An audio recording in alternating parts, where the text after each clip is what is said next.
Sungguh-sungguh Allah sangat ridho ketika seorang hamba itu makan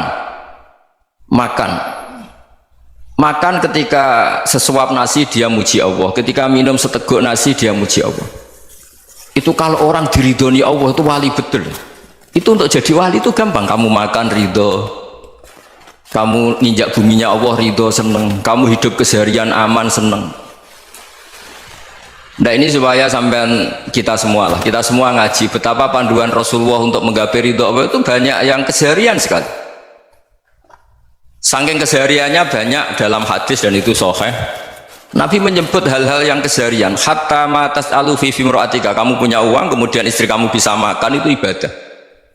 Bahkan sebagian ibadah itu dicontohkan Nabi yang akhirnya diprotes sahabat, yaitu wa fi buti ahadikum sedekah, kamu menggauli istri kamu itu ya sedekah. Sampai sahabat bilang, yang benar ya Rasulullah, ayati ahaduna syahwatahu wa huwa lahu ajrun, masa urusan biologis, urusan syahwat kemudian dia dapat pahala. Nabi menjawab, alaysa lawadhu'aha fi haramin akana alaihi wisrun, bagaimana kalau dia meletakkan ke yang tidak benar, itu kan dosa. Nah, hal-hal seperti ini yang saya ingin teman-teman semua saya juga agak ingin ngaji demi anda juga agak ingin. Itu dosa sekali ngaji kok pesanan kelompok tertentu itu nggak boleh. Islam itu untuk semua. Jadi ya cuma karena di depan saya jenengan ya seakan-akan jenengan korbannya. Itu ada ilmunya dalam usul fikih itu. Jadi orang itu harus ngaji usul fikih. Nama yang disebut, mungkin Mas Sufyan masih ingat zaman ngaji usul fikih, nama yang disebut itu tidak jaminan sebagai prioritas perintah. Jadi misalnya gini, kebetulan yang di depan Nabi itu Abu Dzar, Nabi ya bilang, ya Abu Dzarin ini uhibbuka misalnya, atau ya Mu'ad ini uhibbuka, atau ya Abu Hurairah ini uhibbuka misalnya. Banyaklah riwayat yang Nabi nyebut ya Abu Dzarin, ya Mu'ad, ya Abu Hurairah. Kemudian misalnya Nabi meneruskan khitab, ini uhibbuka, saya mencintai kamu, fakul dubur sholatin, atau sebagian riwayat disebut fala tada'anna dubura kulli sholatin Allahumma inni ala dzikrika wa syukrika wa husni ibadatik. Saya mencintai kamu, siapa saja, Mu'ad bisa, Abu Dzar bisa sahabat. Saya mencintai kamu, mohon kalau habis sholat kamu jangan lupa wiridan Allahumma inni ala dzikrika wa syukrika wa husni ibadatik. Ya Allah, tolong kami permudah supaya mudah ingat engkau. Anda tidak bisa mentang-mentang, wong nama saya Parmin, nama saya Purnomo, itu yang diperintahkan Mu'ad misalnya. Jadi yang disebut satu, tapi khitab itu untuk siapa saja. Saya teruskan ya. Jadi saya mohon semua kita melakukan kebaikan itu, kalau dalam kaidah fikih disebut al yakin la yuzalu bisyak. Banyak kebaikan yang kebenarannya itu 100%, tidak punya efek samping ke pihak lain, ke kelompok lain, ke komunitas lain. Itu tadi misalnya Anda makan dan itu murah sekali, hanya butuh satu piring, setiap punyaan kamu muji Allah, setiap minum kamu muji Allah. Itu redaksinya Rasulullah SAW disebut Allah sangat ridho ketika seorang hamba makan kemudian dia memuji Allah, atau minum kemudian dia muji Allah. Logikanya gampang, negara seperti ini yang kamu harapkan bentuknya kayak apa, mertua, ipar, komunitas, tetangga, itu nyata terjadi itu kan belum pasti. Sementara yang mesti terjadi adalah kamu butuh makan, kalau tidak mati, butuh minum, kalau tidak mati, butuh bumi yang nyaman ditempati, kalau tidak kita juga mati. Sebab itu Allah kalau menyebut nikmatnya itu hal-hal yang keseharian.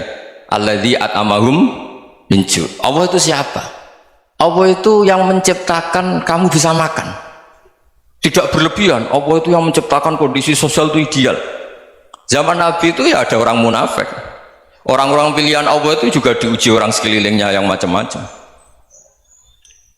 Semua diuji sesuai konteks zaman dan waktu. Nah, tapi ada ibadah-ibadah yang selalu disarankan Nabi. Sampai Nabi itu pernah ditanya, ayul islami khairun ya Rasulullah, Islam terbaik itu gimana?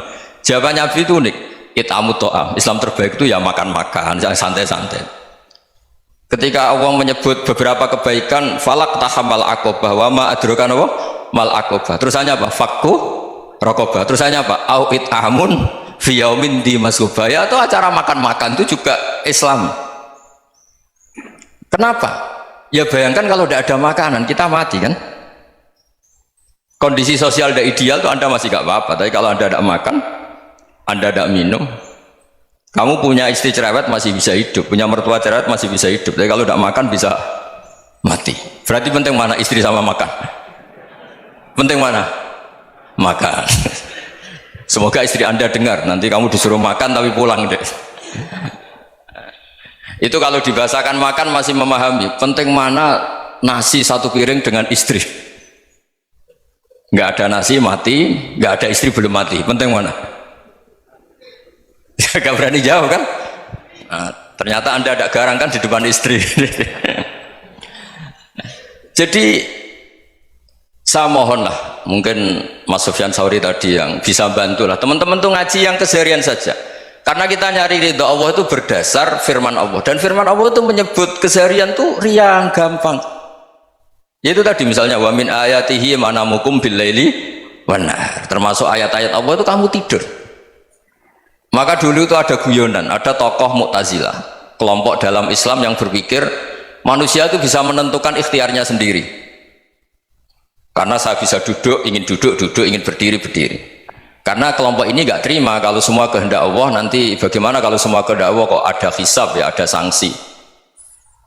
Lucunya itu dia akhirnya, ini cerita ya, mencintai seorang perempuan cantik sekali. Dan itu dia menjadi ahli sunnah itu oleh hal-hal yang sepele.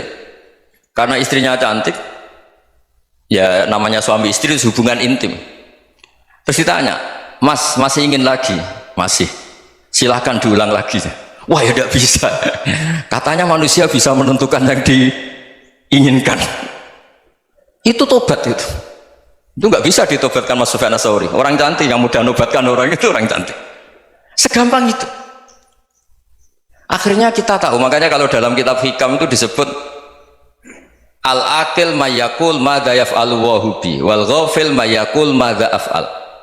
Orang yang punya akal karena sadar ini wilayah Allah, semua milik Tuhan, itu dia tiap hari berpikir besok Allah akan melakukan apa terhadap dunia ini. Kamu merencanakan suatu mau plesir ternyata gempa, mau wisata ke Rusia ternyata perang. Kamu tidak pernah tahu apa yang akan terjadi besok. Wa ma tadri nafsum madza taksibu ghadan. Tapi anda semua kita ini sering punya jadwal permanen. Makanya saya kalau diundang siapa saja sana takdir. Yang jelas Gus ini acara penting. Ya masih acara penting nak pangeran ngersakno piye? Kowe ape dadi pangeran? Kamu kok mau jadi Tuhan? Itu kadang ya kiai. Penting Gus acara ini jenengan harus memastikan bisa. Loh kamu itu yang ngajarin tauhid, sesuatu itu biadillah kok bilang-bilang apa pasti. Kalau maksa terus tak tobatkan loh kamu kata saya. Ya kalau gitu Gus bilang insya Allah. Wah itu hati saya, fisik saya, roh saya sudah bilang insya Allah. Tidak usah kamu latih kata saya. Nah hal-hal tauhid keseharian itu gampang sebetulnya. Wal ghafil yaqulu madza af'al. Tapi orang yang lupa Allah dia setiap hari bilang besok apa? Kita bisa melakukan apa? Seakan-akan dia itu aktor, dia penting, dia subjek permanen, dia. Padahal kita ini hanya objek kehendak Allah Subhanahu wa taala. Karena kita yakin sesuatu yang terjadi di alam raya ini kita tidak bisa apa-apa. Makanya saya sering ngaji, sering bilang saya, ketika Anda mensifati Allah, dia yang menghidupkan, sudah itu tanamkan sehingga ketika kita mati santai saja. Kenapa santai? Allah punya cara menghidupkan kita. Zaman kita hidup juga gak tahu caranya ngelola jantung, ngelola paru-paru. Kamu juga gak tahu ngelola oksigen yang tidak beracun, tidak mengandung polusi. Tahu-tahu hidup. Gak ingin tua ya tahu-tahu tua, gak ingin mati tahu-tahu mati. Selama ini kita hidup juga gak tahu apa-apa sebetulnya. Hanya gaya tok, punya jadwal, punya planning. Kalau kamu bisa menentukan pilihan Anda, pasti Anda istrinya cantik, 4 neriman semua, qanaah semua. Nyatanya enggak kan? Ada 1 jelek cerewet. Wah itu kan, nyatanya enggak bisa apa-apa Anda kan? Dan kamu bawa mati lagi. Itu kan istri Anda juga gitu, punya keinginan punya suami yang ganteng, yang jabat, yang neriman, yang enggak poligami. Ya enggak kesampaian juga. Kalau kita ngitung tingkat kegagalan kita itu gagal terus. Ya kan? Nah, terus ingat Allah, madza yaf'alu wa bi. Orang yang punya akal selalu berpikir Allah itu menghendaki apa terhadap saya. Loh, sama-sama orang loh.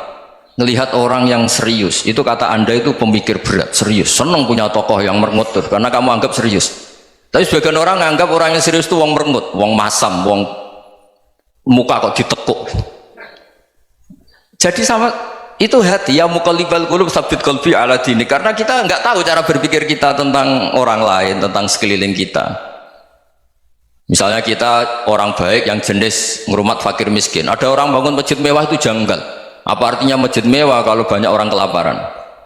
Tapi kalau yang jenis pendidikan, apa artinya masjid mewah kalau tidak bisa ngaji? Nanti yang jenis infrastruktur, apa artinya ini kalau semuanya punya sudut pandang yang berbeda-beda. Dan Islam mengapresiasi semua kebaikan. Tapi katakan semua kebaikan itu adalah kehendak Allah Subhanahu wa taala. Karena apapun baik Anda itu pakai fasilitas yang diberikan oleh Allah Subhanahu wa taala. Sehingga ini yang disebut qulillah tsumma darhum fi khawdihim yal'abun.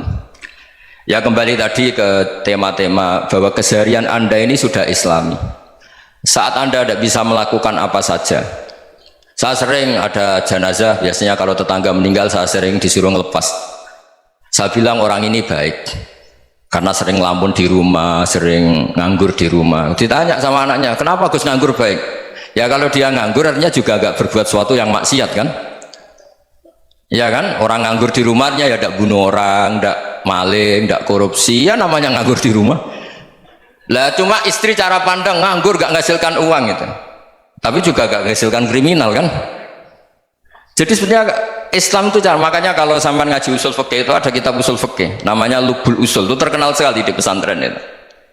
Itu kalau ngapresiasi keseharian itu luar biasa.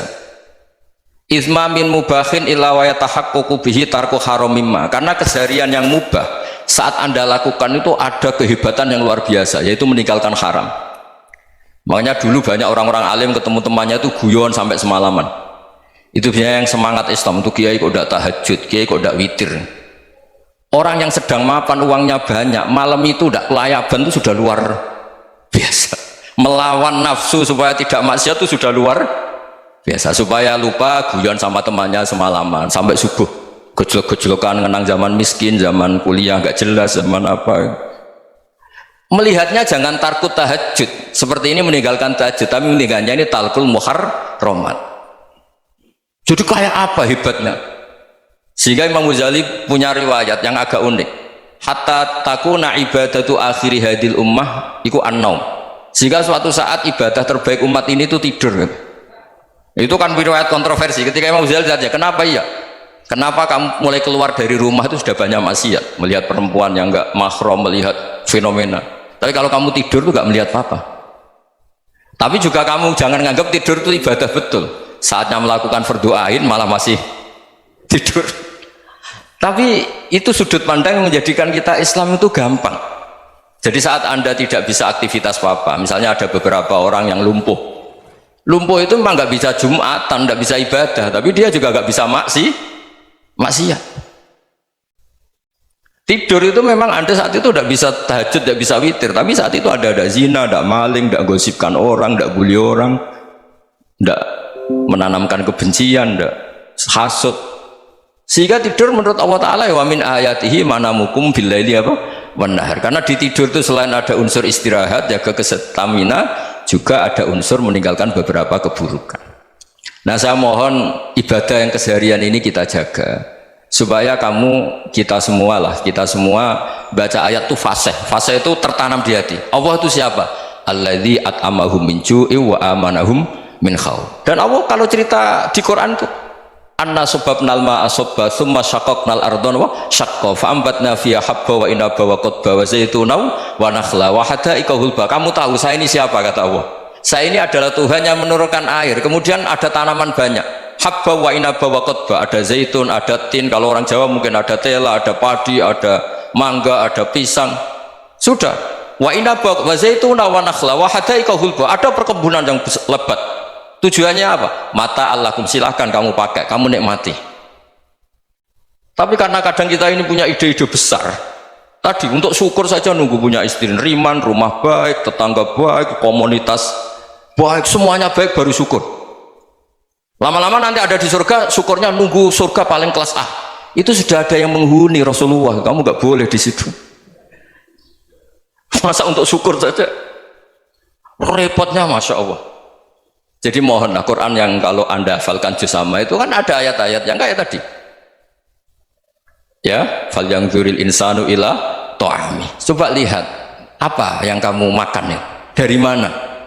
Dan untuk mempertahankan hidup kamu keseharian.